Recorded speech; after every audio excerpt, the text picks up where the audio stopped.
بسم اللہ الرحمن الرحیم۔ آسان عربی گرامر برائے قرآن فہمی کے سلسلے کا یہ لیکچر نمبر 80 ہے۔ اس میں ہم فاعل اور اسم الفاعل کا فرق دیکھیں گے۔ فاعل ہمیشہ جملہ فعلیہ میں معلوم ہو سکتا ہے، جیسے مثال دیکھیے، دخل الرجل البیت۔ اب دخلہ جو ہے فعل ہے، الرجل فاعل ہے، اور البیت مفعول ہے، یہ جملہ فعلیہ ہے۔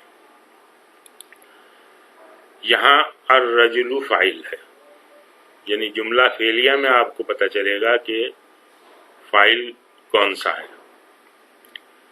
لیکن اگر الرجل الگ سے لکھا ہو تو ہم اس کو پھر فاعل نہیں کہہ سکتے، بس جسٹ وہ ایک لفظ کہلائے گا کہ الرجل ایک اسم ہے۔ لیکن جب یہ جملے میں استعمال ہوگا تبھی پتہ چلے گا کہ یہ فاعل ہے۔ الگ سے لکھا ہوگا تو اس میں معلوم نہیں ہوگا کہ فاعل ہم کہہ نہیں سکتے اس کو، بس سمپلی ایک اسم ہے۔ اچھا، جبکہ اسم الفاعل میں کام کرنے والے کا مفہوم ہوتا ہے، جملے کے علاوہ بھی اگر الگ سے لکھا گیا ہو تب بھی آسانی سے پہچانا جا سکتا ہے۔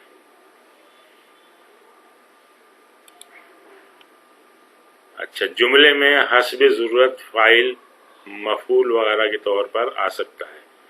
مثال دیکھیں، المعلم المجتہد۔ اب اس میں یہ دیکھیں، یہ بھی اسم الفاعل ہے اور المجتہد بھی اسم الفاعل ہے، دونوں اسم الفاعل ہیں۔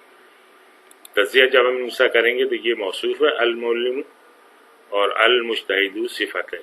اس کا مطلب یہ ہوگا کہ اسم الفاعل موصوف کے طور پہ بھی آ سکتا ہے اور صفت کے طور پہ بھی۔ دوسری مثال دیکھیں، المعلم مجتہد، یہ جملہ اسمیہ ہے۔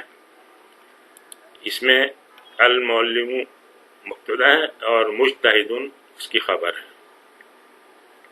تو اس سے معلوم ہوا کہ اسم الفاعل مبتدا کے طور پہ بھی آ سکتا ہے اور خبر کے طور پہ بھی۔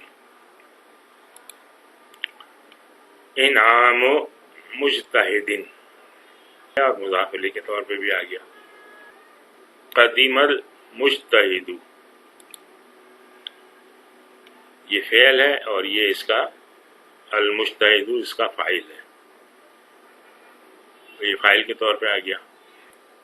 ضربت المجتہد، یہ جملہ فعلیہ ہے تو یہ فعل اور فاعل ہے۔ ضربت تو اس کا فاعل ہے اور المجتہدہ یہ مفعول ہے۔ اچھا، یہاں نوٹ کریں کہ المعلم اور المجتہد دونوں اسم الفاعل ہیں، اور اوپر مثال میں مبتدا، خبر، موصوف، صفت، مضاف، مضاف الیہ، فاعل اور مفعول کے طور پہ استعمال ہو رہے ہیں۔ اچھا، یہ اس کے بجائے یہ آپ یہ مثال کر لیں، معلم المدرستی، تو اس میں معلم جو ہے وہ مضاف ہو گیا۔ آج ہم یہیں پہ اکتفا کرتے ہیں۔ سبحانک اللہم و بحمدک، نشہد ان لا الہ الا انت، نستغفرک و نتوب الیک۔